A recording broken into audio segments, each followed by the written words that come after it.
So in these troubling times, it's great if you live in a country that allows assistance like the SBA does in America. The SBA is the Small Business Administration, and as you can see here, they are offering help during this crisis. Churches are just one of the areas that have been greatly affected by this, and if you are being affected, they offer what's called the PPP. That is the Paycheck Protection Program.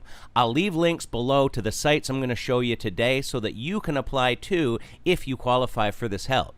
Because as we see here, as of May 8th, there was still $108 billion available. So this is good news to the pastors and church staff that are being affected.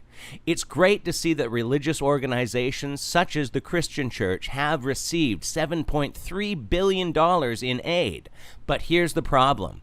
It would appear that only 20% are actually getting the money, and that there may be other factors involved determining who qualifies. Now, I don't know if this is just part of the cultural current movement, but I've heard that the NPR, the National Public Radio Station, is a reliable source. But it seems a bit unfair when smaller churches aren't getting any help and the Roman Catholic Church is getting at least $1.4 billion or possibly even more than $3.5 billion in the U.S. alone. And here's the real kicker.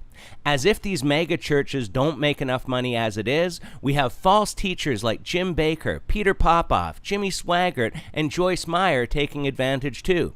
And we can see here that these are not small amounts. Bakker up to $1 million. Popoff is the same. Swaggart at between $2 and $5 million, and Joyce Meyer between $5 to $10 million.